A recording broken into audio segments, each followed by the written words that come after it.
In fact, it's one thing that Donald Trump is right about. Without him, we wouldn't be talking about it as much. But before we get to our substantive immigration debate, we want to separate some of the facts from fiction that you've been hearing from him.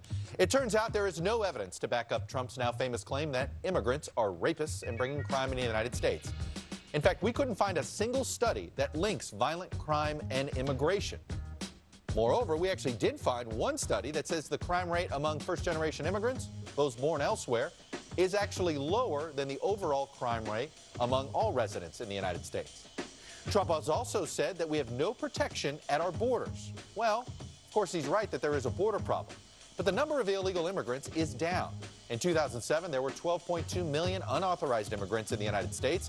That figure dropped to 11.2 million in 2012, the last year for which we have figures. And there is his other claim here. Are Mexicans flooding into the country, as Trump suggests? Well, net migration between the United States and Mexico is, ready for this? Zero, meaning there are just as many people emigrating to Mexico as there are Mexicans coming from Mexico. And ready for this? According to the Government Accountability Office, border security in the Southwest is about 84% effective. That's not perfect, but that is a B average. Now, the cost to seal the Southwest border, it's an estimated $28 billion a year, roughly the annual budget of the entire Justice Department. The last time, the amount of money we've been spending is $18 billion a year. So we got to find another way if we want to do even more money on that front. There's a lot to say in the immigration story. And in fact, earlier I spoke with two strong voices on either side of the immigration debate. Congressman Joaquin Castro, a Democrat from Texas, and Republican Congressman Raul Labrador from Idaho. Define the scope of what you think is the problem. Do we have an illegal immigration problem in this country right now? We do have an illegal immigration problem in the country, but we also have a legal immigration problem because we're dealing with the legal immigration system from the 1950s. We got to update and modernize the immigration system. We have a problem at the border where we don't know who's coming in, who's leaving. We have a visa entry system problem where we know who's coming in legally, but they're not leaving, and we don't know if they're leaving, why they're not leaving. Same questions to you. Do you believe we have an illegal immigration problem in this country? Yeah, we're always going to be concerned about securing our border. We were concerned about it 5 years ago, 10 years ago, and we're concerned about it today. But you know, and I respect Raul a lot because a few years ago he was part of a gang of 8. In the House of Representatives that was trying to come to some kind of solution on immigration reform.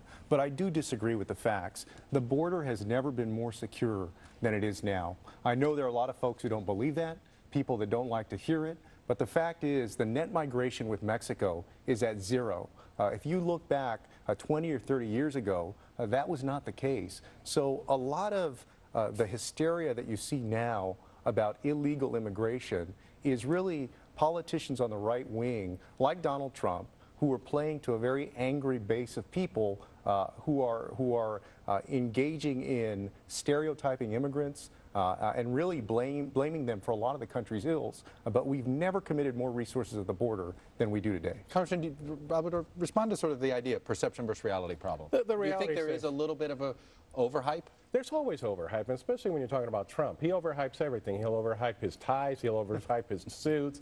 There's everything that he's going to talk about, he's going to overhype. But he's hitting on an issue. You have a gentleman who crossed the United States border 5 times illegally.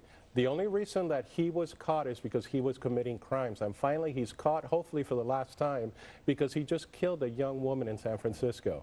That's not overhyping. That's a reality. Under this president's administration, and he's claiming that he's prioritizing criminals, this person was able to be released to a sanctuary city. Well, that's where I want to pause here. Sanctuary cities. And in fact, Congressman Castro, should we have them?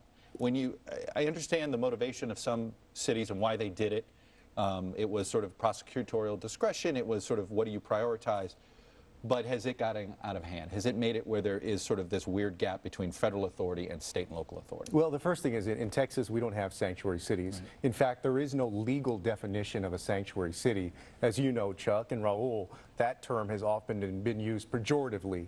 But I think... But there are cities that have passed laws that talk about what can be turned over to ICE, the Immigration Enforcement Agency of the federal government, And when should people that are picked up not be turned over? But I correct? think no, you're right about that. But I do think that the focus on the relationship between the local and the federal government is the wrong one. Is that broken though?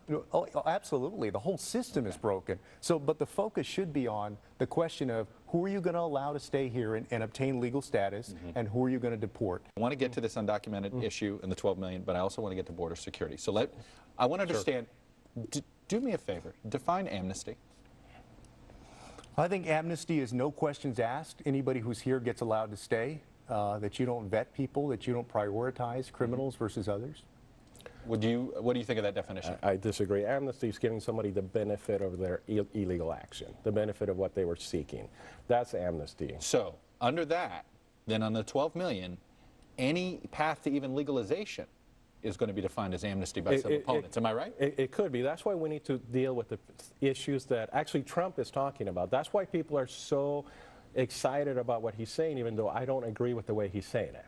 People are concerned that we have a broken immigration system. We have a border that is broken. We have a visa system that is broken.